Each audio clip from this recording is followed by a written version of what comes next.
And welcome to another big time playoff edition of the East County Prep Football Report. Raymond, we might need to go to overtime but this week's package of games and previews. We lost some teams from having great seasons this year. We got some big stories too to talk about, and still buzzing from the excitement of last week's games. Good thing they put those games on different nights because I couldn't take it if I had to watch both those games simultaneously. What a night with the Granite Hills Eagles defeating the Carlsbad Lancers, and an incredible game for Helix falling to Lincoln. Raymond, I don't want to go. What do you say? How you doing?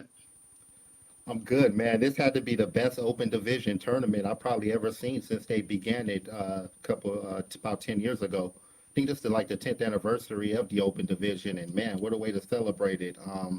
We had a great result with Granite Hills over Carlsbad, but Helix, man, what an amazing fight they had going up against the top dogs, Lincoln, and bit of controversy, but it was a great game all around. But we're gonna get into it, man. Yeah, you talk about that, and I'll react to it when we get there. We'll preview the first game, and I'll just say this first game. Uh, I don't know. We're gonna hopefully have many more years together and doing this, but I don't know if I'll ever see another game like this one. And I mean, Granite Hills, they're the kings of the overtime, so maybe we can get rolling with the highlights. Hopefully, everyone's got their popcorn, got all their. Here we go. Taking a look at this one. A run. Wow, what a year Max Turner's been having, and it's just continuing, man. That powerful run game. 21 Uh, yard TD run there. Speaking of a powerful run game, 9-yard rush by Mason Walsh, one of the top running backs in the county. I love that kid's game, man. Here's Sayin with a great arm, no doubt. That's seeing Greeny right there. He's had a couple of Great strong catch. games here. Also a Randy Moss style catch right there, a It 14 was. to 7. Got some second quarter action right there. There's Pablo Jackson. You cannot give him this type of opening because he will take it in every time. What a 8 score. yard run there. I mean, you knew what was going to happen all night long. Poor Mr. Vander couldn't keep the bleachers from shaking, but here's that pick. Yes, the first pick of the year for Julian Sayin, man. He's been perfect all year. Nokia Maddox, though. Great pressure by Travis Ford on that play. That's going to lead to another 1 yard run by Pablo Jackson. He's about to tell us how many touchdowns he got so far. Two. But, but of course, going to answer back to Carlsbad. They don't go down so easily. That's Mason Walsh. Walsh again. Yeah. Should have powered it. Can't believe These that guy's guys a are wrestler, man. these guys are interchangeable. I mean, I don't know how would you describe the contrast between Turner and Jackson. I can't. They're not a thunder I and can't. lightning or anything like that. Yeah, I want to call them Thunder and Lightning, but both of them has a combination of both. You got power and speed from Max Turner, and you got power and speed from Pablo. I've seen both, so it's Thunder and Lightning for both of them. And I tell you, Mason Walsh, he's yeah, just a no, workhorse, man. and He Mr. doesn't run Van, like he's a wrestler. He got that wrestler power, but like when he get in that open field, his acceleration is amazing. That's what I like about him. that's a There's a football 46 player. yarder from Robert Petrich. I want to mention Raymond about Petrich. He was 79 for 79 so far this season in point afters. Can you believe that? Oh wow, and PATs. That's a Yeah, great stat, man. A lot of NFL kickers can't even hit those PATs, so it's good to see that accuracy. that was Creation with a 24-yard field goal, and then here a big run gets Carlsbad in a scoring position. And that's Corelli Luke here. Ferrelli. Luke Ferrelli, you think he's one of the. Oh wait, that Ferrelli? Oh, yeah, I think so. What can you see there? Go ahead. Oh, Yes, here got comes Luke Farrelly. He's also one of the best linebackers. And a big play right there, heading into overtime. Crossbad answers first. Rosenblum right there. Touchdown, Carlsbad. That was the first play of the overtime period too. So they responded immediately. And here's Granite Mm-hmm. Hill's response. Go ahead, Raymond. It's all you. Benitez, a freshman, cool, calm, and collected, giving it to Josh Zander, Wow. the son Another of the huge cameraman. catch by Xander at a critical moment for the Eagle. It's a big play waiting to happen. He might not He's put a up the big best stats, but playmaker. he's going to deliver. And this is the game winner right here. You're not going to see it because the crowd is excited, but it's well worth it. We've all seen it a And a dozen moment. times. And man, a well-deserved celebration in the middle of the field. What a game. What a win. Uh, I still don't believe it, man. This was an incredible game. It's sad that somebody had to lose. But congratulations to Granite Hills. The streak continues. They're going to the Open Division Final, man. Snapdragon Stadium, here we come. And one of the best atmospheres in high school football in the county at Carlsbad. Uh, Sent him home upset, but knocking off the number 2 team in the county was the number 3 Granite Hills Eagles. Raymond, you see the numbers there. Like I said, you talk about the combination Turner and Jackson. 205 yards and 5 touchdowns. I'm not worried about who carried what, how many times, or for how far. It doesn't matter when those 2 guys are in the game. And look at these numbers by Brendan Lewis. We keep joking about it, elite baseball talent, but the numbers just keep piling up for him. Not pictured here, Raymond Benitez, the freshman outdueling Julian saying here 23 of 32 for 234 yards. That's why you start to say, really, what is the ceiling for a guy like Benitez? I'm not a good enough talent evaluator, even at this level. To know, but I just saw him go up against one of the number 1 high school quarterback prospects in the nation, who's going to Alabama, and he outdueled him in that one, Raymond. Yes, what a great I, year I, for I, Benitez. no, I'll call it a draw, but I mean, you know what I mean. The W. Well, he won, so he got the dub. It wouldn't really matter, but for a freshman man to have a season like this, take his team to the biggest stage in San Diego high school football as a freshman, no freshman football, no JV, straight to varsity, straight to the Wolves, and he gets it done, man. He's manages the game. He's cool under pressure. He's everything you want in a quarterback, and this is only his first year. You got 3 more years of him. So, Granite Hills, man, they're in good hands. Despite what happens this Saturday, they're in good hands with and the 2 workhorse running backs are coming back too. It's their junior year. So, man, as much success as they're having, there's a lot more to come in the future. Looking at that roster, and as far as Julian saying, man, Thank you, this please. kid gets a lot of hate. Everything, all the hype, all the offers, all the everything is deserved, man. This kid, he took his team to the Open Division 4 years in a row. I mean, We watched this. We watched this development. I mean, look. Go ahead, Raymond. I'll. oh no, yeah, you're right, but he deserves it, man. He showed that he's worthy of going to Alabama. I mean, you don't have Auburn and Alabama fighting over a kid from San Diego if he's not good. I I mean, you can say what understand. you want about Nick Saban. He's one of the best coaches for a reason, and he likes what he saw in Julian saying. I'm gonna take his word for it. So, Yeah, what a great career for that kid. What a great run for Carlsbad. I mean, 30 straight wins in the Avocado League, the toughest league in San Diego, hands down. Uh, man, well, there's not enough good things I can say about Carlsbad. It's a tough way to end a run, but hats off to them.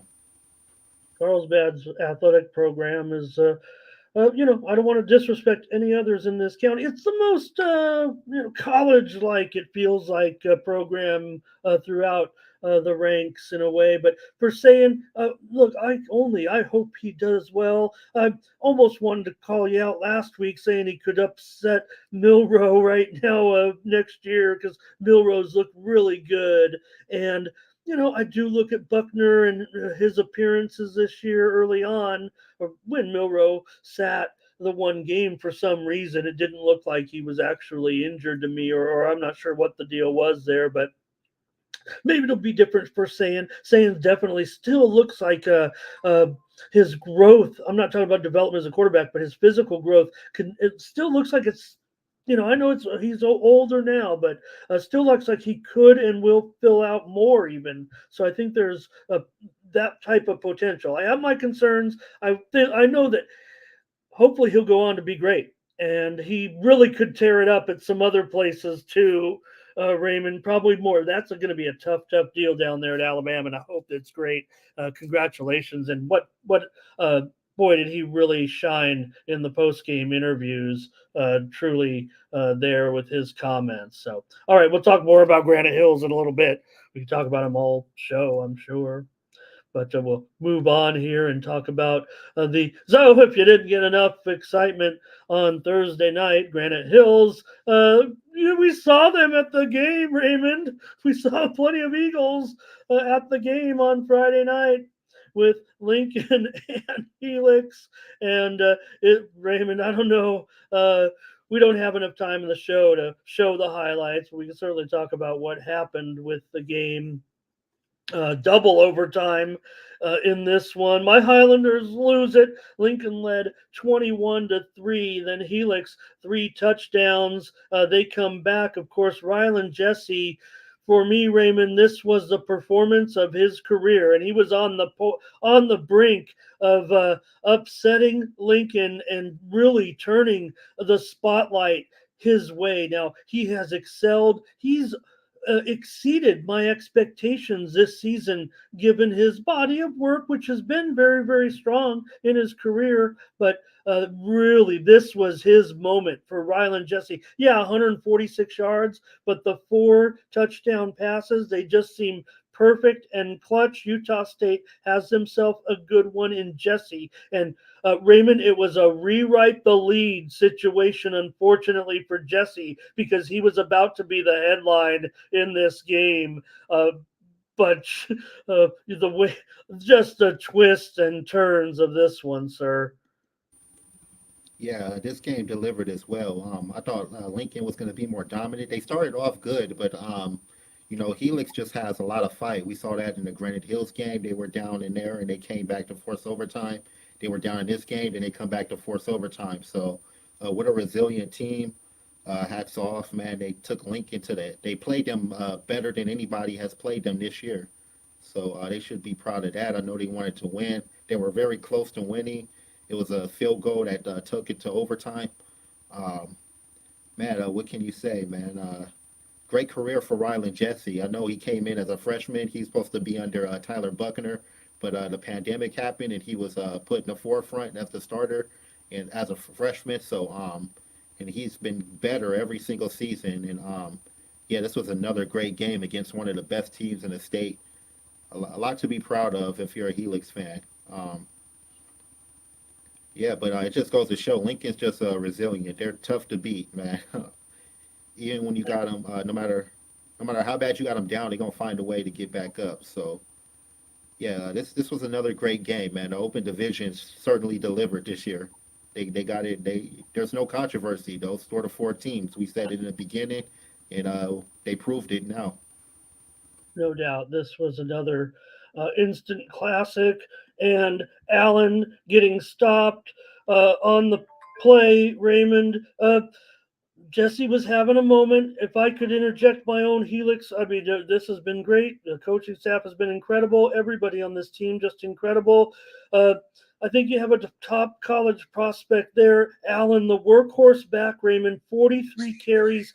I say just 113 yards, not to take away from Kevin Allen, who's had a podium type season. He is worthy of his nomination for the Player of the Year and will get votes for the Player of the Year. But that type of work load, and you have a player like Jesse with 4 touchdown passes. I thought they kept it on the ground a little too much with Allen. Yeah, they were playing 4 down football, no doubt. Not talking about the overtime, but late as well. It worked with Allen because he was getting those touchdowns late. It was early on that when they Jesse had let him back, remember, down 24 to 3 or 21 to 3. He had touchdown passes, a couple to Meredith and one to Matovu as well. And then he had the touchdown pass to Jackson Daniels. And then Allen, of course, had the run there in that first overtime that he did well. But again, I just wish maybe a couple more passes. They don't have to be, it can be predictable at that point. Jesse really had a nice touch. He showed all of his wares in this game. Like I said, he was about to steal the moment, in my opinion, in this game. So he finished with 146 yards and 4 touchdowns. Also, have to mention Raymond, of course. Hosman Lee's, he had a 36-yard field goal, but the field goal for Lincoln to send it into overtime by Felix Uradia Benavides, he was attempting I believe, his first career field goal and nailed it to send the game into overtime in the pressure cooker of that game. Great job by Lincoln to find this young man and get him to kick. But you see the numbers there also for Lincoln, and I can't say enough also about Keely Smith. Remember, he's got another year, right? So he's incredible already. The poise that Julian Sands great. Um, Dryland Jesse had a great game. There's some other quarterbacks. The poise that Achilles Smith Jr. showed on that drive to lead him to that field goal, getting exactly the right amount of yardage, killing the clock at exactly the right moment. The game must already be in slow motion for Achilles Smith Jr., it seems like to me. That was one of my concerns going into the season with Achilles Smith because last year KJ Chanham he could have the worst game in the world and somehow he'll make like 2 big plays on 4th and long to get the win. So Lincoln hasn't really been in that position where they needed a big play. But I was wondering if Achilles Smith could how would he react in those kind of pressure situations, and we found out to last week. So yeah, man, what a great year he's had. He's one of the top dual threats in his class for a reason. He can throw and run. So yeah, man, I can't wait to see what he does on the biggest stage. They barely got the yardage. It seemed like every time on those, and there were some events in the game. Certainly, you had said controversy, but if we can just you want to move on to the preview, that's fine. But we don't need excuses or anything. What did you think? What did you think, Raymond? I don't know. I don't believe it. They said it wasn't supposed to be like point 0.5 seconds on the clock or something like that, but I never heard of that rule. I don't know if it's legit or not, but the game's over. They went to overtime. They handled it there. I don't think we should really speak on it. Yeah. Okay. No problem. No doubt. Helix a very worthy uh, runner up here to the Open Division final, or falling by the wayside. Great season for Helix, and they're back. My Highlanders are back. We're going to talk right now, get right into the talk about the game, Raymond, coming up. Oops, here we go between Lincoln and Granite Hills. Saturday night, 7 p.m., Snapdragon Stadium. You've never seen anything like this, Raymond. The Granite Hills Eagles have won 20 straight games. The Lincoln Hornets have won 23 straight games. We don't need a preview of this game. We just need a prediction, but we can preview it. I really do not want to make a prediction, man. I really don't, man. Both of these teams. I know I picked Granite Hills to win last week. That kind of showed that there's no team that they won't compete against. The The Cal easy way would be to go with Lincoln. Yeah, go ahead. the easy way would be to go with Lincoln, but man, the way Granite Hills has been playing, the way they played Carlsbad and just stood toe to toe with them, it's hard, man. I'm at a stalemate. So I just hope for a great game. I just hope it's injury free, and maybe we'll get another overtime, man. But show up to the Dragon, man. I hope people show up. This is going to be a great game against two teams that's been working hard all year. It's been exceeded their expectations. Um, actually, I saw these teams play earlier this year in a Yep. scrimmage game, and These teams are Granite familiar. Hills. These programs are familiar with even beyond that. They've met recent, over the past few years. They've had a couple games. I think one was a playoff, as a matter of fact. Oh yeah, I remember that. That was the year Lincoln won their CIF. They won like the Division Two. So yeah, it's going to be a great game. I had some highlights to the. There we go. If we got time to see that Okay. from their first game. Oh, okay. Yep. As an earlier meeting, this is good right here. This is good. Yeah, it's only a scrimmage, but they played Right. like it was a championship.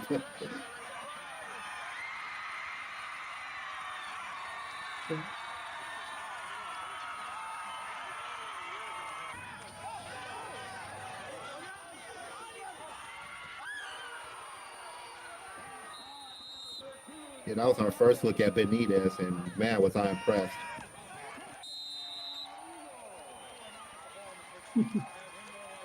Yeah, that game was way back in Matt, 2018. I remember I was there, but I didn't know it was that long ago, before the pandemic.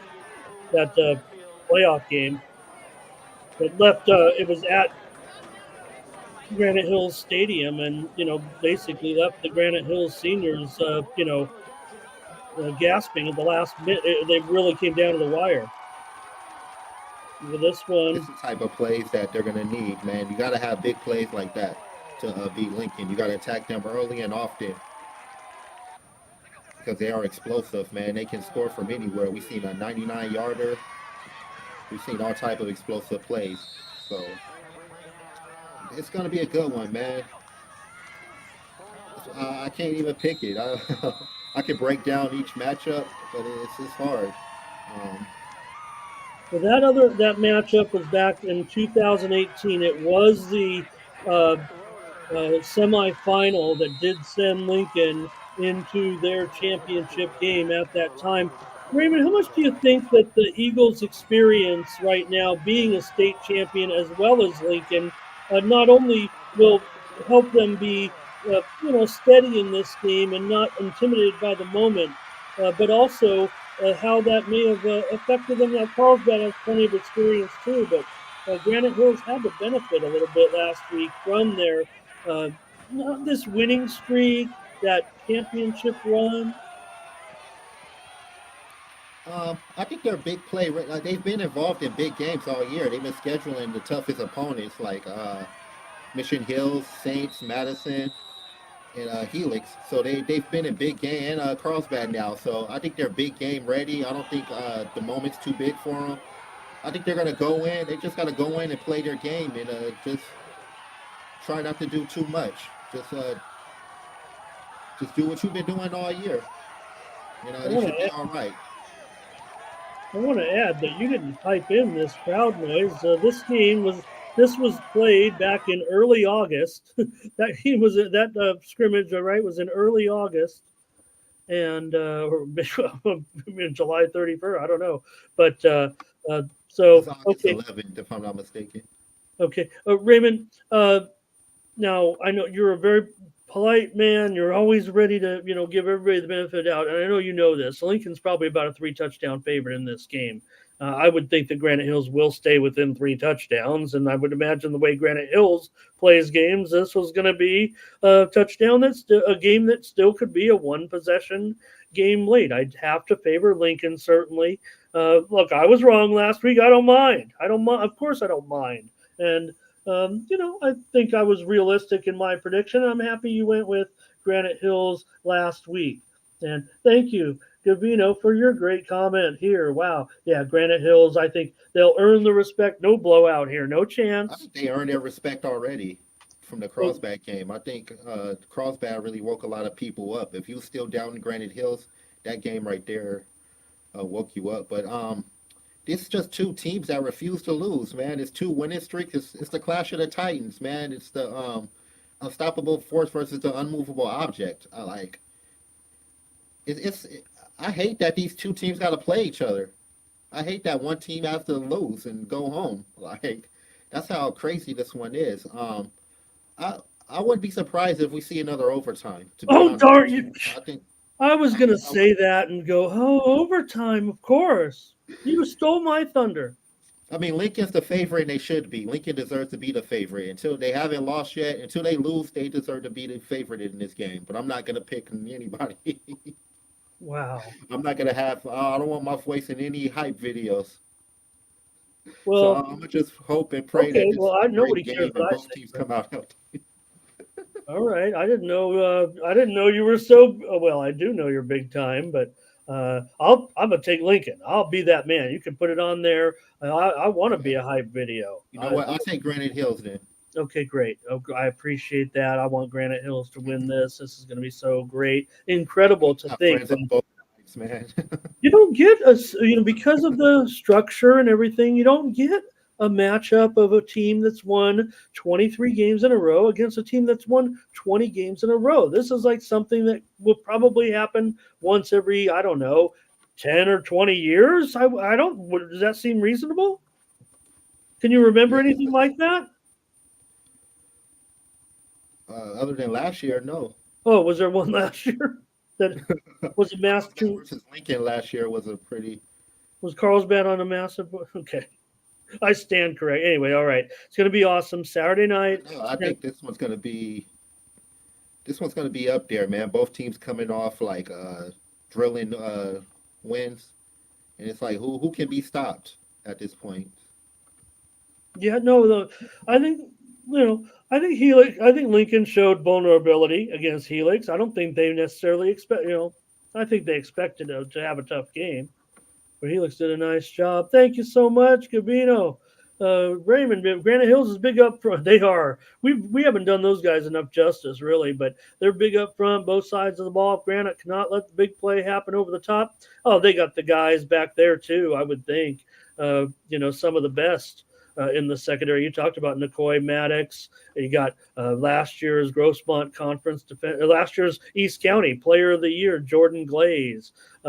So Granite takes the win in a dogfight. Gavino, he's on EastCountySports.com's Facebook. So of course we got Granite to win this one. But I'm going to take Lincoln here. I'll be the, you can make a video with. Nobody wants to make a video with me. I'm just trying to.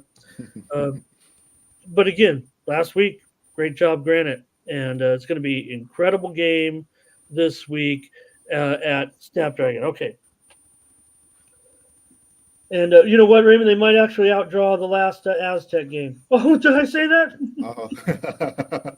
Oh, I hope so, man. I hope it's packed there. These two teams deserve it. They deserve to have full support and play in front of a packed crowd. But we'll see. All right, they're going to get into more winning action here in the East County. One of the biggest stories right now, Raymond, no doubt about it. This season, kind of moving up the charts as far as big stories. Let's hit him every play. Let's go. Foothillers taking on Santa Fe Christian.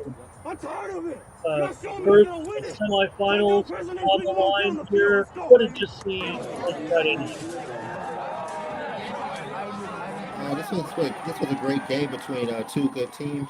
Um, Santa Fe Christian coming off a win over the Cavers. Grossmont coming off a bye. Grossmont looking to guarantee at least a 500 season after going winless last year. Great game. That was Nate Clifford. That was his first of two touchdowns. Wow. And this was a pass from Herbert to Noah Walker. What a Wow. night Noah What Walker a had. into this what a season he's had. Yes. And this is Andrew Hitty. He's going to get sacked by Grossmont's defense. This was a great game. A great defensive effort by both teams. Here's Herber again. And he's going to get picked off by Kevin Oh, O, one of the most underrated players in the county. okay. Thank you. He didn't allow any catches this game, you know. And this is Kevin Ola again. He just picked off a pass. Now he's going to get picked off himself by Josh Ferrara, the senior. What a great Wow. game. He had 16 tackles as a safety. 16 tackles and a pick. Yes. Yep. What a Amazing. career he's had. Yes. There's Herbert again getting it to Noah Walker. He's Oh going to my. press. All three touchdowns were 2-point conversions were good. So that was the difference at this game. And here comes Santa Fe Christian Hitty getting Oh, it to Ola. just Again, missed. he's all over the place for bad and for worse. But Kevin Ola, man, what a great career he's had. He doesn't get enough credit. This is Herbert with the touchdown rush, doing it himself. Oh, and this deep. And this is Oh, careful. a great win. And here comes the interview. Okay, post game. Let's get it. This feels really good. I'm just gonna take this all in, and hey, my defense played a hell of a game tonight. Hey, shout out to them. It feels really good. Man, it's special. No such thing as an ugly win in the playoffs. So I told the guys, we'll look at the mistakes on Monday. But right now, the only thing we do is celebrate. Right now, the only thing we can do is celebrate. Feels so amazing. Like going to 0-10 last year to finally having a winning season and winning a first playoff game, it feels amazing. Wow, great job, Foothillers. You see Herbert there, 3 touchdowns, 200 yards passing. Noah Walker. What a combination when you have 2 guys like Big B and Bigley and Walker. Raymond, that really opens things up. Also, want to mention, Raymond, where is the Grossmont running game? How about Isaac Aceves? He had 114 yards rushing. And I've got to say it. You talked about the defense, and I've got to try it. Elshon Kushalayev, 8 tackles, 1.5 sacks. Hope I did you well. Elshon, let me know. Jacob Suter, 7 tackles and a sack, Raymond. Great performance by Grossmont. It wasn't easy. No, it wasn't. Santa Fe Christian was getting ready to make a rally, but they held a stop at the end to prevent it. They couldn't get a field goal, so they tried for a game winner at the end, but Grossmont made the stop, and they're moving on to the semifinals. So, yeah, a great season for Grossmont, man. Anything's better than going winless, but they're 1 win away from CIF. So, Anthony Lawrence, shout out to him having his first playoff win of his career. What a great job he's done on only his first year as a head coach.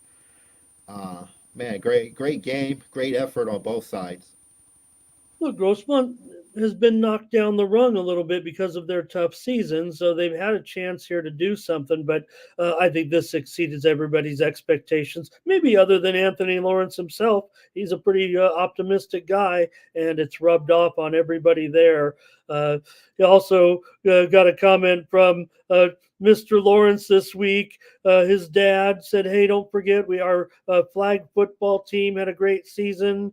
Raymond, we didn't do the ladies justice. We will, I think, moving forward. We didn't have enough teams, I don't think, really to get too involved the way we do things. But one thing that has to be respected about the growth of flag football in the county, and the good luck to the 4 teams coming up in the championships this week. But we're not to be overlooked, and the fact that we're playing already, from what I've seen, the ladies out here in Southern California and in San Diego playing at a very high level. And just pass this along to your female athletes. It's a pretty safe sport out there. And Raymond, flag football, it's going to be in the Olympics here very, very soon. That's huge.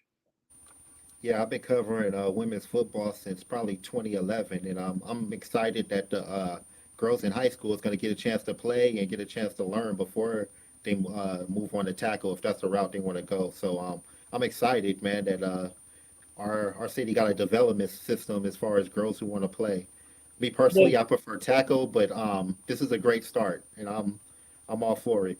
And the safety of the sport. I'm not saying that the genders are different and treated differently, and it's a different sport, but it is played with the same rules. It's just there's no tackling, and it is a sport for great female athletes to shine, and there is growth and potential in this sport. You talk about some of the sports that have come along in our lifetimes. This one is going to be a rapid riser. Girls flag football prediction. That's the prediction right here. From all right, just I'm gonna look at the other games in Division Three, Raymond, if we could. Then I will talk about the games. Then we'll talk about Grossmont's semifinal here because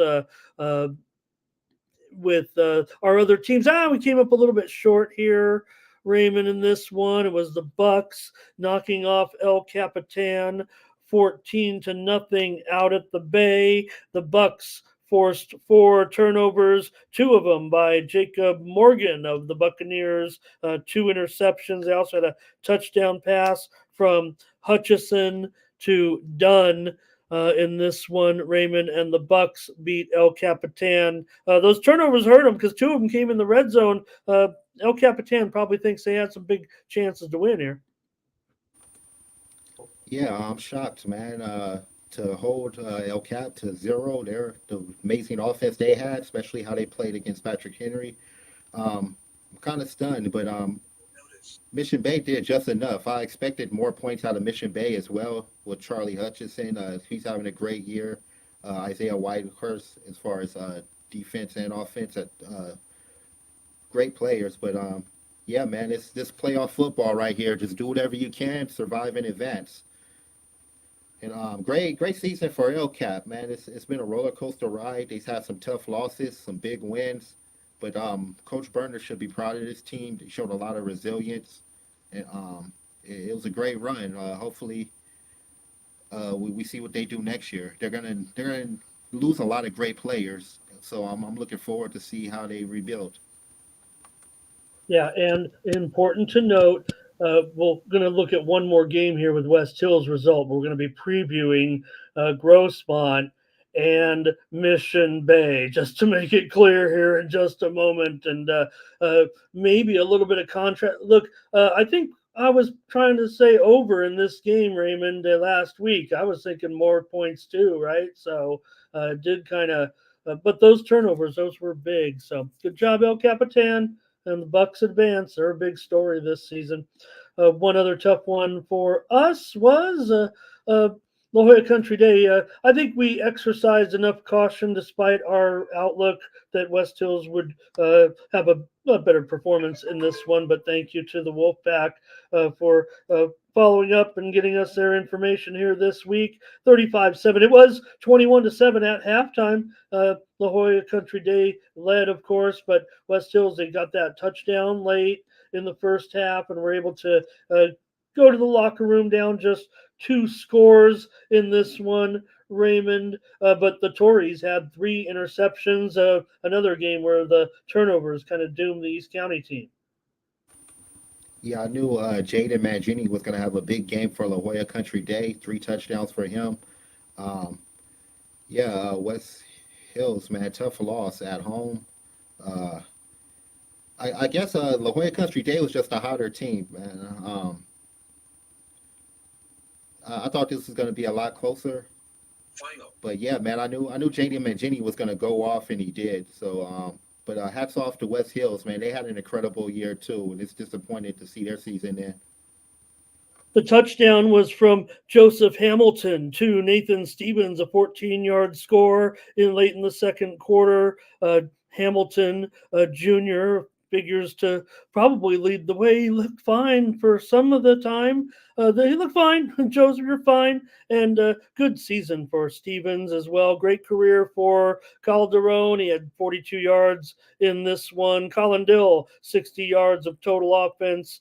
And Hamilton also had a 24-yard pass to Gilbert Ayu. But the Pack, we're going to get through. Pack, we're going to get these wins one day in some of these CIF games. It seems like West Hills, keeps getting on the doorstep here a little bit with some of these games. So we'll get there. I think we'll get there eventually with West Hills. So let's take a look now, Raymond, if we can, in the matchup here coming up in Division 3 on Friday night with the Grossmont Foothillers and the Mission Bay Bucks. There's no reason, even with what happened to El Capitan this week, such an interesting comparison. Maybe you can help explain it to me, Raymond, as far as this game is concerned, because with our two teams facing, where do the two teams stand? Of course, Grossmont, yeah, they're in the Hills League, and El Cap.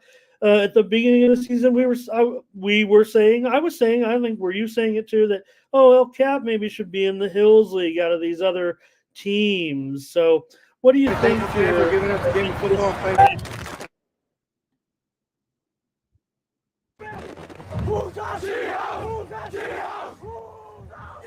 I don't know, man. I know who should be in the Hills League. That's Mount Miguel, but we'll talk about them later. But I don't know how they're going to do it. I was talking to West Hills coach after their game, and they say they usually go by 2 years.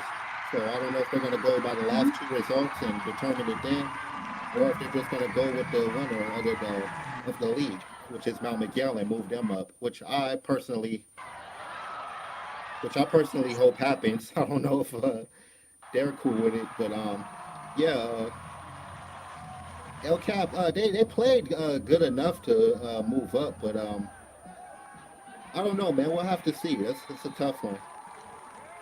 Now, Raymond, the famous computer, has this one as a 1-point game for Mission Bay. I have a feeling that Grossmont can and will compete. This seems like it's just going to come down to the wire, but I don't think it's going to be 14-7 or even 21-14. I'm going to say it's a different contrast than the Mission Bay El Cap game. Obviously, I mean, like I said, the performance by Aceves, I don't remember a Grossmont running back. Maybe I missed some of the results, but I don't know if they had a 100-yard rusher this season. They finally did. I'm sorry if I'm wrong, Coach Lawrence, but I think you've seen Grossmont multiple times. How did their running game look, and was that the best you've seen their running game? And how does it play out with Mission Bay and their offense? They only scored 14 against El Cap. Yeah, Aceves, he ran the ball pretty well.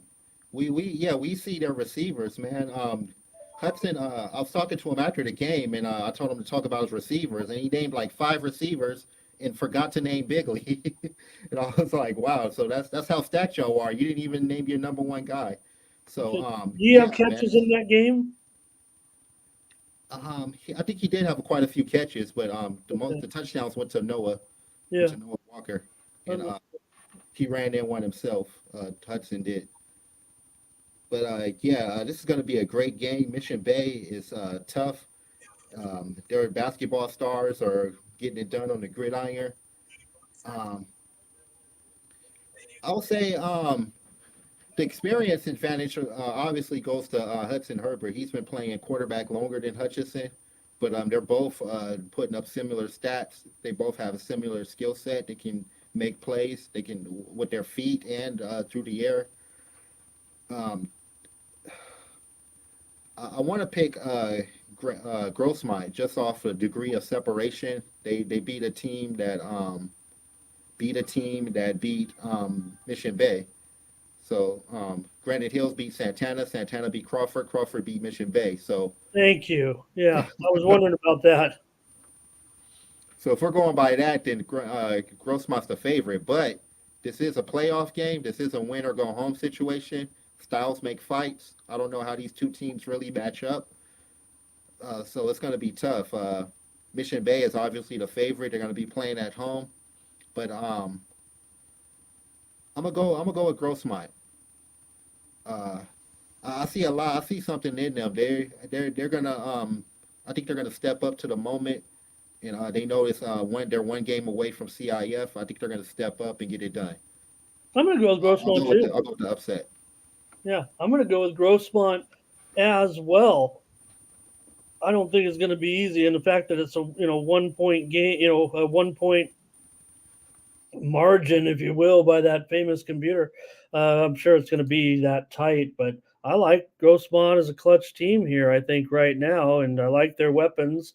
And I was trying to see what Bigley, what the distribution was like for Herbert. I know Coach Lawrence has been busy. We don't have the stats up there. That's fine. Busy week, preparing for a championship. No problem. We got plenty of info on the Foothillers here. The winner, by the way, Raymond will take on. Interesting to note there because of the result from that other game with La Jolla Country Day. Beating West Hills confidently. The winner will play either La Jolla Country Day and Fallbrook. And even though Fallbrook is the number 2 seed, what do you think there? Yeah, that's going to be a tough matchup for whoever wins. Fallbrook is they're looking good this year. Who's their guy? Chris Bosch. He's running the ball well. I hope I got that right. Chris Bosch. He's from Fallbrook. I like the way he plays. He's going to put up some good numbers. So and of course I already talked about Mangini and what a year he's having. So that's going to be a tough matchup for whoever wins this game. Okay, well, let's take Grossmont. They're on the road. Who's got a better? I don't want to say better defense, but El Capitan obviously was able to hold Mission Bay to 14. My gut feel is El Capitan's defense might be a little better than Grossmont's, despite the Hills Valley, ranking of the two teams. What do you think about that? One more question for you there, because of 14-0, and I know the turnovers were a factor. Remember, I think 2 of those interceptions were in the red zone. Grossmont's defense, the hardest soul of their defense is Josh Ferrara. Oh yeah, they've got Ferrara. I'm taking him. Yeah, he can fly all over the field, man.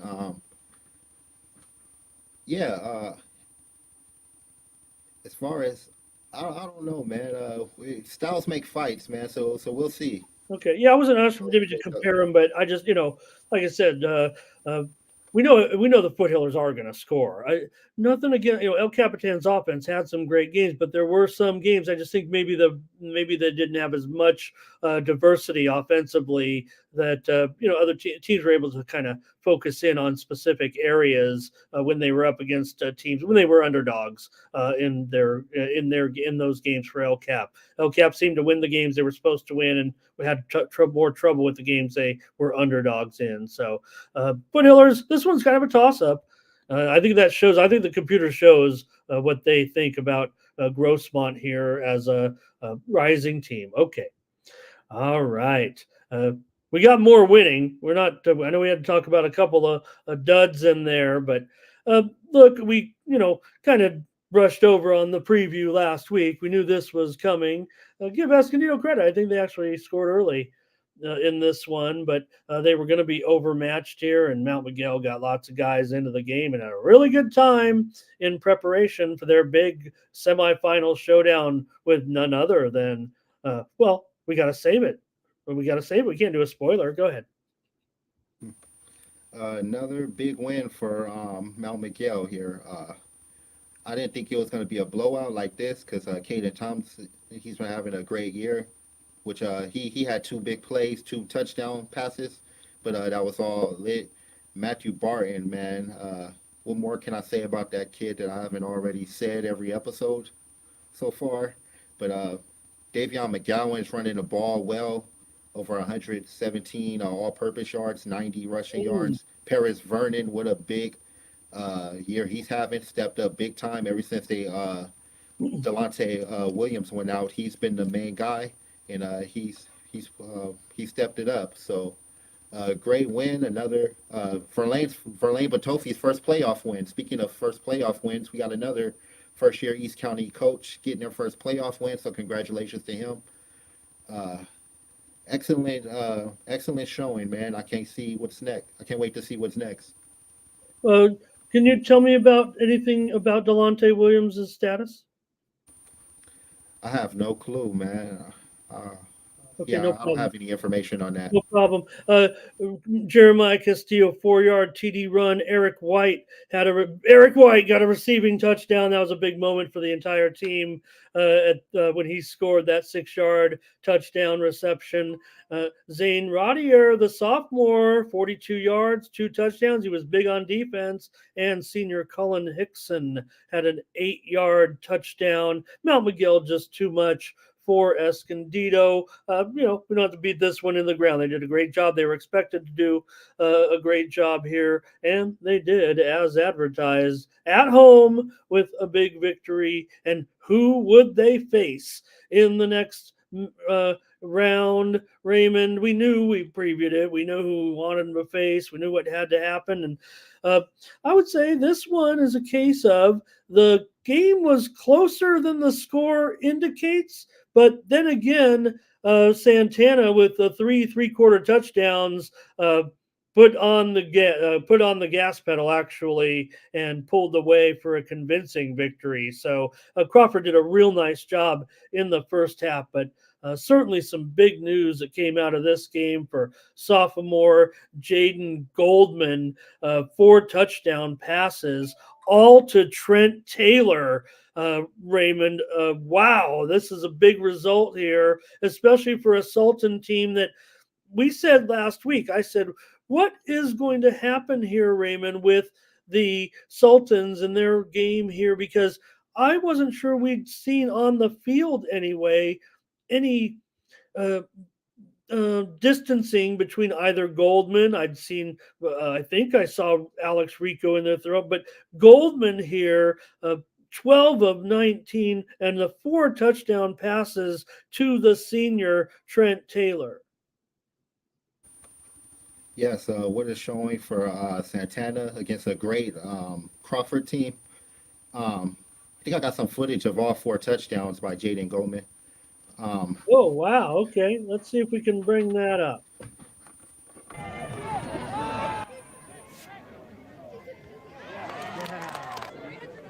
Wow. I mean, what a performance here. Yes.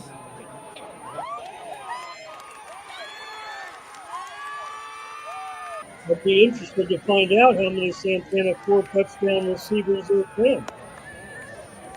And I believe another touchdown, Michael Venezuela. He had a pick 6, so shout out to him as well.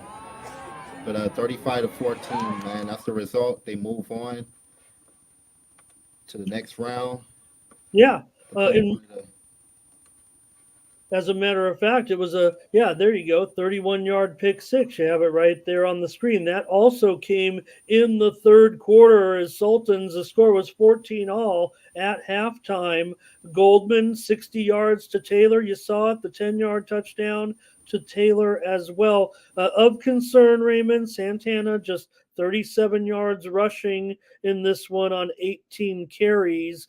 Defensively, Angel Borja, 3 sacks, including a pair right before intermission. And Danny DeGraff had a sack, 5 solos for the senior Jake Galbraith. Fumble recovery, 5 solo tackles for the junior. He had a pair of sacks. Also, Zach Bader and Jack Endicott with sacks for the Sultans. And the Sultans will go on to meet the Matadors. We'll talk about it in just a moment. But anything else here about this great game with Santana?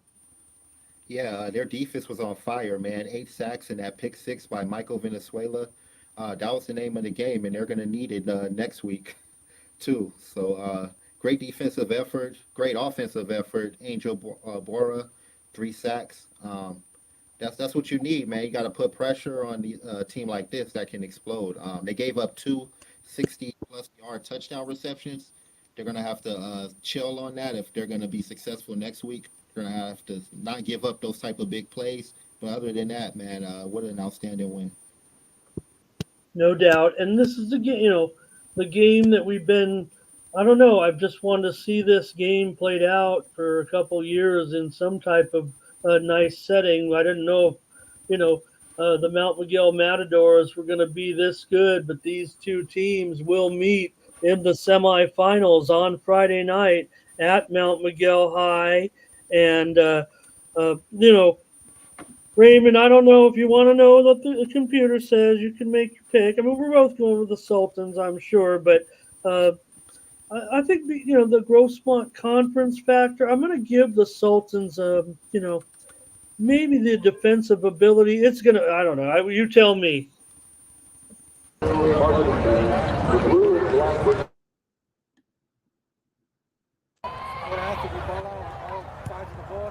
Scared to pick. Yeah, I'm gonna go with Mount Miguel on this one. I didn't like those two big plays Santana gave up to Crawford. Mount Miguel, that's what they're known for. If you get a one-on-one matchup with any of those receivers, it's going to be a touchdown. This team is so stacked. I think they're a faster team, more physical, more explosive. Santana's going to have to play a perfect game if they're going to have a chance in this one. They're going to have to force mistakes.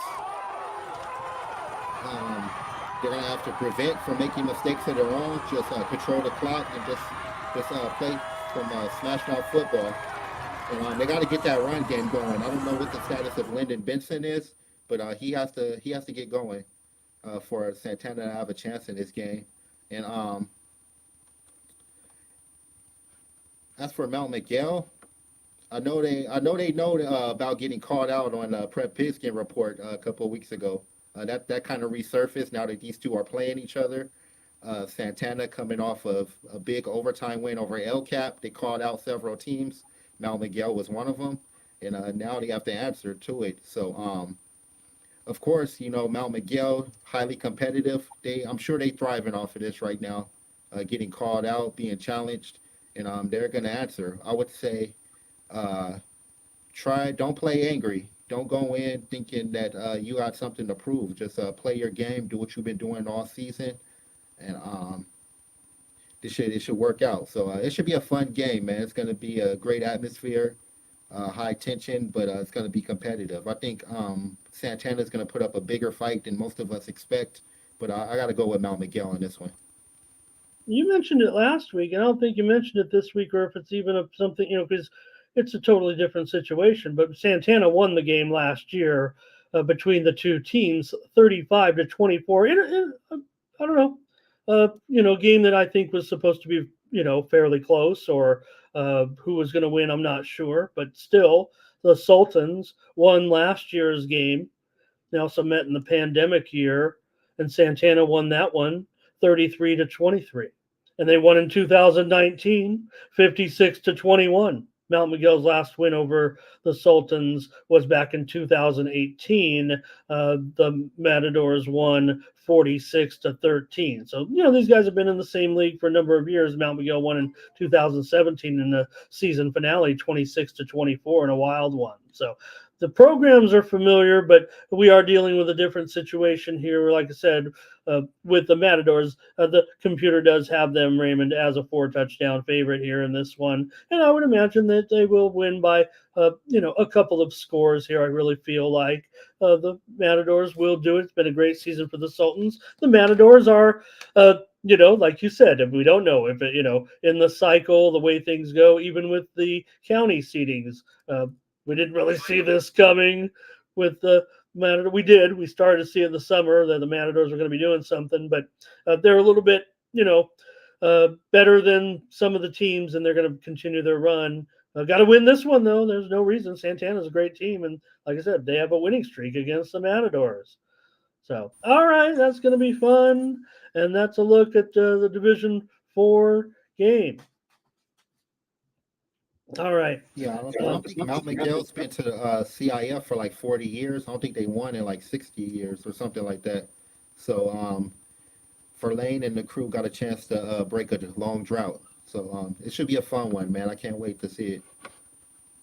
There were some, certainly some great Mount Miguel teams. They, of course, lost to Helix in 1980 in the championship game, 13-0 at then San Diego Stadium. That's probably what you're referring to. I think that that season, that championship game. Imagine that, Raymond. Helix and Mount Miguel beat. Oh, also they play. Yeah, the Vista. They met that one of those great Vista teams there in 19. Let's see, in 1984. Met Vista in a championship game as well. They lost big time in that one. They also played Fallbrook in 1986. So, oh, those were semifinals. Thank you. Also, they Semi. never won CIF. The Helix game was a championship. Those others were semifinals. Yeah. So the Helix Have game Mount was that. Miguel ever Say it again, Raymond. have Mount Miguel ever won a CIF final? Or they're Um, looking for their first in school history. Yeah, I don't know if they have. I should know off the top of my head. I'm gonna have to check with the history. They did. They did. 19. It was in 1960. Gotcha. Okay. Yep, 1960. So So I wasn't all far 3 off. Okay. years. Yeah, they beat the Vista Panthers in that season for the championship, and that was one of the early of the Mount Miguel program. It was only their fourth year of existence. All right. Well, they're gonna.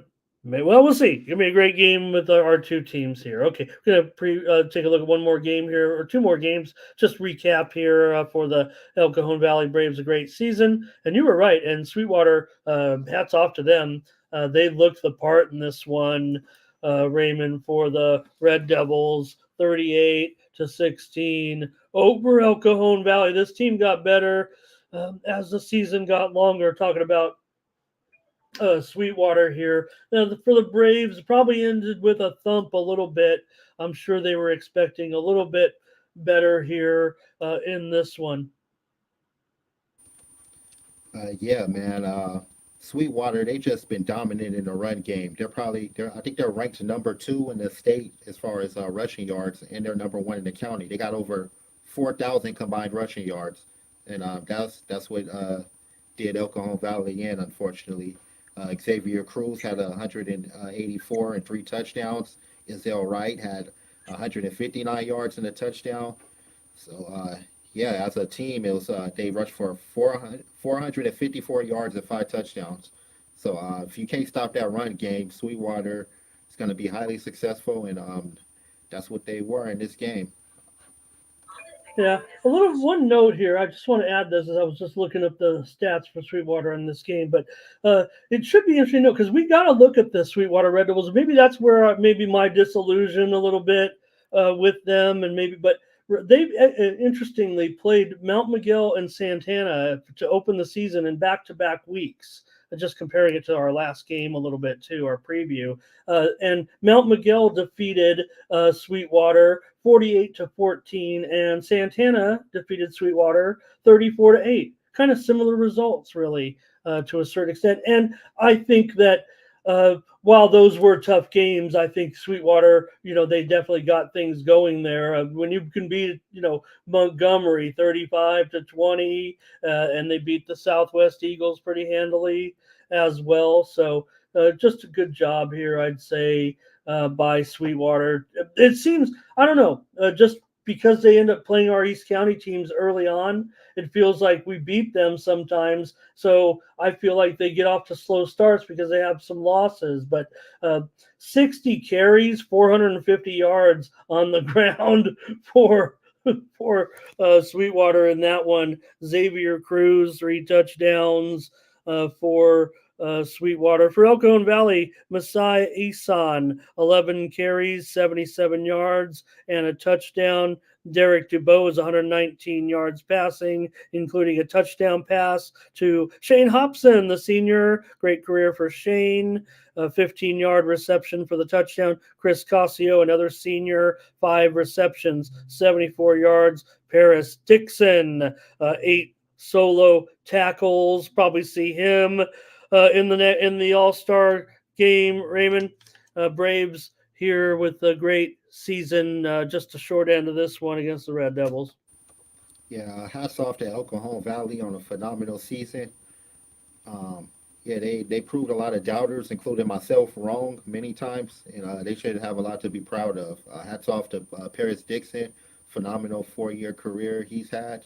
been under the radar because he played for Oklahoma Valley. But man, he's had a great career, and I wish him the best at the next level. And All right. Derek Du Bois as well. He's had a great standout season.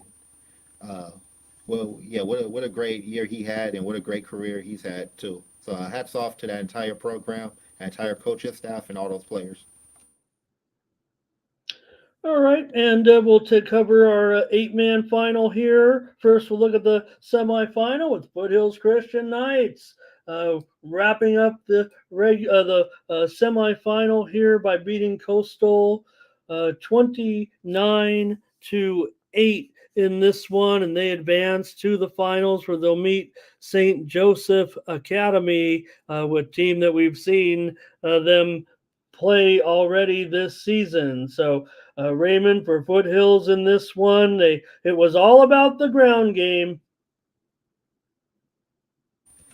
Yes, Cameron Brown, man, what a phenomenal year he's had. Um, he's on 146 rushing yards and a touchdown. Ben Hernandez, the quarterback, he also put up 120 yards and two touchdowns. Phenomenal year. They got one more to go, man, against a really tough St. Joseph team, who I think they played and beat already, if I'm not mistaken. But yeah, man, let's see what's next, man. Impressive, man. A total of 352 and four touchdowns as a team. Oh, Um, wow. Celeb Stillings, They two even throw the interceptions for ball? they probably I don't think they did. No, actually they did. No, they didn't. They didn't throw the ball. Ben Hernandez rushed for the 120 yards, so I doubt he made a throw. But Celeb Stillings, two interceptions for the on defense. So he had a great win and headed to the championship in Escondido. We preview that as well here in those teams. Yeah, they did meet. 57-34 was the final. They met on October 13th in that one. It was 42-28 at halftime, and Foothills Christian went on to win 57-34.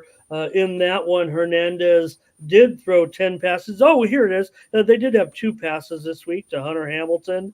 Jack Sudi also rushed for five carries for 76 yards. I wonder if he is the top eating competitive eater on the team. Maybe that runs in the family for the Sudi family. Anyways, jokes aside, I want to say this one, Raymond, great defensive performance. Caleb Steiglitz. Hope I got you right, Caleb, because you had a great game. Two interceptions, two passes defended for Foothills in the win.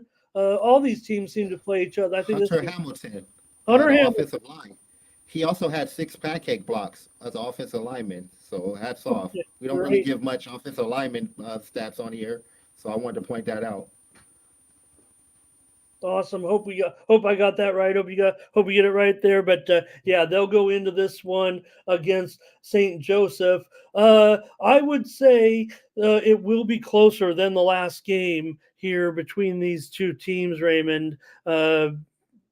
St. Joseph looks like the second, they've earned it to be the second best team right now. In fact, the Max Preps does have St. Joseph ranked ahead of Foothills. They don't really rank these teams until very, very late in the season. They are the number one and number two ranked teams on the Max Preps. It's opposite of what the seedings are here in this. But again, that's just a computer formula. We know Foothills also had like a forfeit in there or something as well. So who knows? It feels like Foothills would be like a couple of at least a touchdown favorite, if not a little bit more. Yeah, I believe it. Foothills, they've been running the ball well, putting up monster numbers all year. Um, they've been the number one team all year. So yeah, I don't see why not. But it's a championship game, so both teams are going to come out with their best effort. St. Joseph, they're playing with house money, so they're going to come and try to pull off the upset. But I trust Cameron Brown and the Russian attack for Foothills, so I'm gonna pick them to win this one. Yeah, me too. I was going to run off some of the St. Joseph Academy stats, but since Max Prep's website plays too many commercials, I'm not going to do that. Come on, put it Christian. Let's go. Let's beat St. Joseph Academy in the 8-man championship this weekend. Raymond, I want to get the. I wish I want to see if that game maybe is at. Is that game at Sayal Field? Let me see if I got that. No, it's at El Cajon High School. Is it El Cajon High School? Yeah, I mean not El Cajon High School. I'm sorry, Escondido High School. What's at Army, Escondido High School? Okay, yes. thank you. Okay. Raymond, my house store from Dean from my house store. I maybe you can give him something on this. It's not one of our teams necessarily, Holtville. I do follow the Inland Empire a little bit. And everybody knows about Army Navy's superstar player of the year candidate. You got a prediction for Dean in this one? Not our jurisdiction, but you know everything about the county game here. Radamata Balabalovu, I think that's his name. He's got the most hardest name to pronounce ever. He's on, and what I mean, this he is a monster player, and he's an incredible dude. He is one as great as nice. His name is, yeah. As great as his name is, that's how great a player and person he is. But I got Army Navy favorite in this, man. They got so many great players. Nehemiah Brunson Jr. He's a two-way. He's a great two-way player. They got all types of D1 talent on that team. For them to be 5AA, I think they're playing a little. I think they're fighting a little bit above their weight class. But don't sleep on Hopefield. Hopefield, they got an amazing squad too. They wouldn't be in a championship if they didn't deserve to. So that should be a great game. I think that one's also going to be at Escondido High School.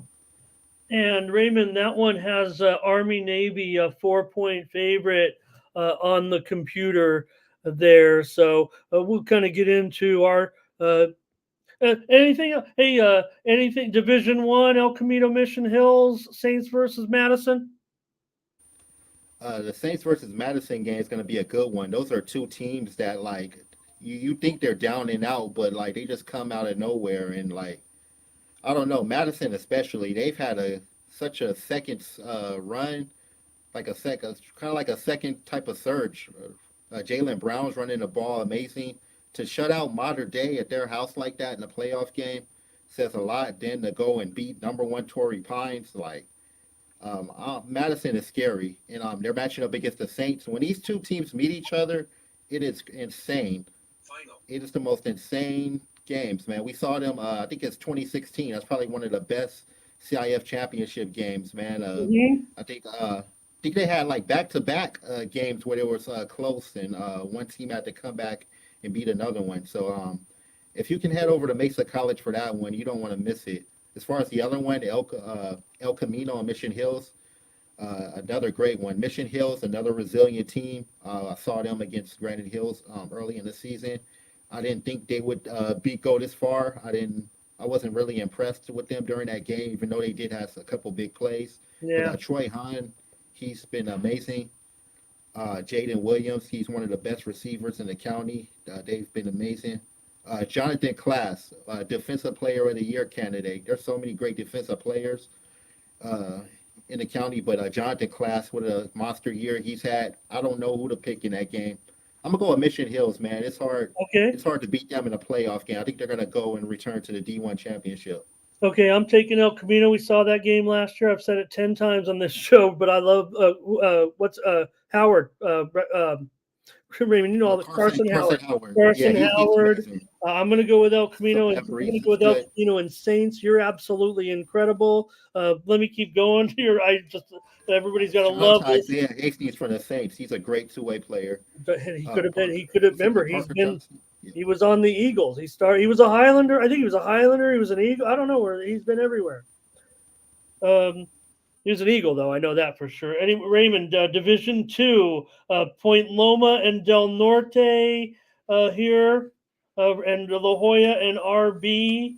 Del Norte is about a touchdown favorite, and La Jolla, this one's a toss-up, La Jolla and RB. Anything? What do you like on these? So La Jolla's playing RB? Yeah, La Jolla and RB, and maybe La Jolla is like a 1-point favorite. It's a toss-up. Yeah, at RB. Jackson Dale, man, his name says it all. He's the real deal. So is his brother Carson. Those are two great players. Carson, great two-way player, can get it done as a receiver and a defensive back. Jackson Dale's having a great year. Aiden McGill's running the ball great. I love La Jolla, but don't sleep on Rancho Bernardo neither. Tarek Fisher's had an outstanding year at running back. He's one of the most explosive players in the county. That's going to be a great game. I got Jackson Dale and the boys, the La Jolla boys, in a close one. I'll take And, La what's the Jolla, other game? Del Norte, and Point Loma. Wow, Brady Allen. He reminds me a lot of Taysom Hill from the Saints. Just a Swiss Army knife of football, man. He could do literally everything. He can play special teams, quarterback. He's a great linebacker. He does everything for that team, man. It's hard to bet against them. They're going to Del Norte. A great win over Oceanside.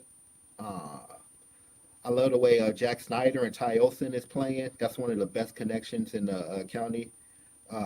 Hats off to their coach, Nick Barnett. He's having a great first year for Del Norte. I'm going to go with Oh boy. Brady Allen. You froze up there, but it's all Yeah, good. you froze up on me. So say it again, just in case, Raymond. Maybe it was maybe everybody heard you, but I didn't. Give me the pick again. Okay. I say I'm going to go with Del Norte, even though I like Point Loma and what Brady Allen's doing, but I think they're more battle tested. They've got they got a win over Torrey Pines. They've had some great competition against Avocado League teams. So I think they're going to take that and go to the finals with it. I agree. La Jolla and Del Norte Division II. Who plays Santana, Raymond? Westview or Chula Vista? This one is basically a toss-up. Westview a 2-point favorite on the road, but Chula Vista a little bit of home cooking here. Oh man, both teams are good. Westview, they got a great player in Mason Walsh. He's their quarterback. He can also play defense. But he's been having a great year. Chula Vista, what's his name? Gillespie. He's their all-time leading receiver.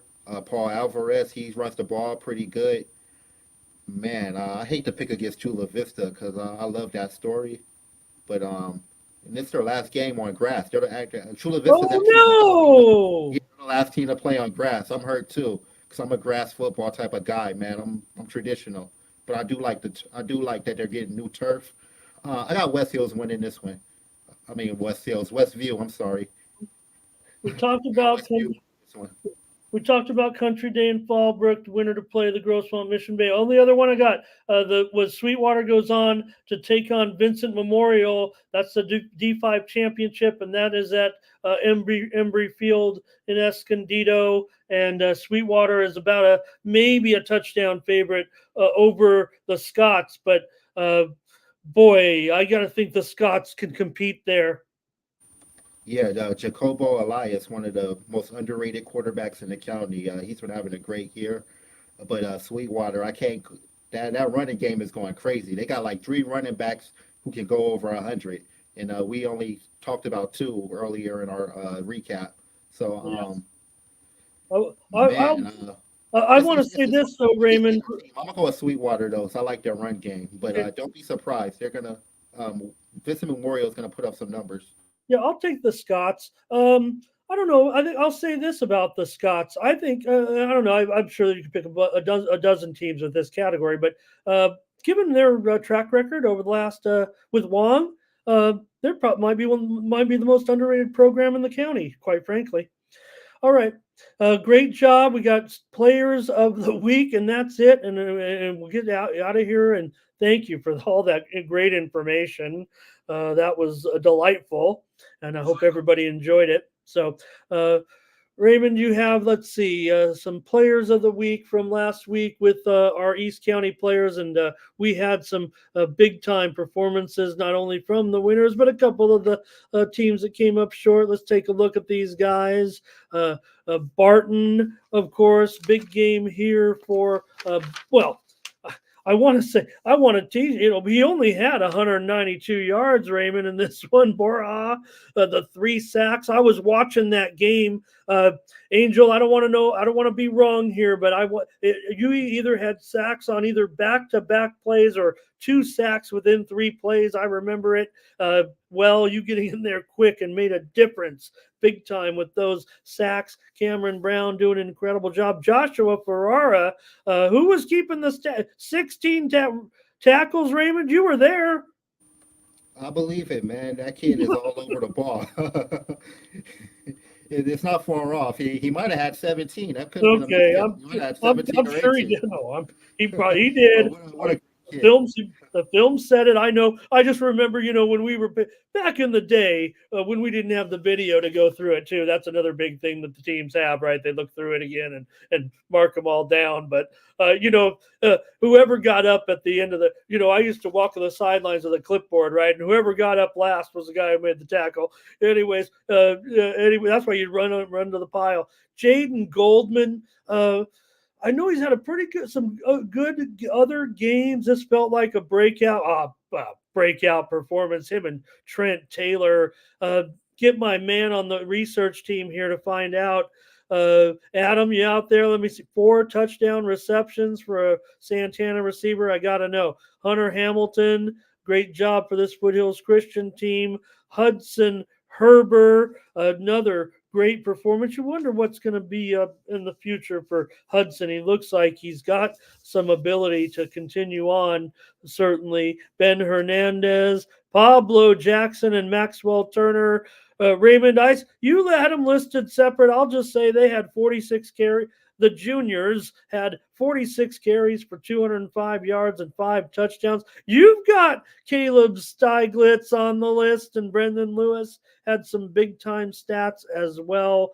Paris Vernon for the Sultans, a couple of touchdowns, and Noah Walker, another big performance. As fast as Bigley came on early in the season, Noah Walker has kind of done that on the second half of the season. Yeah, like I said, man, they are so stacked at receiver. Hopefully we get to see more of Cody Bigley against Mission Bay. All the big playmakers will have to step up, but yeah, great showing by Noah Walker.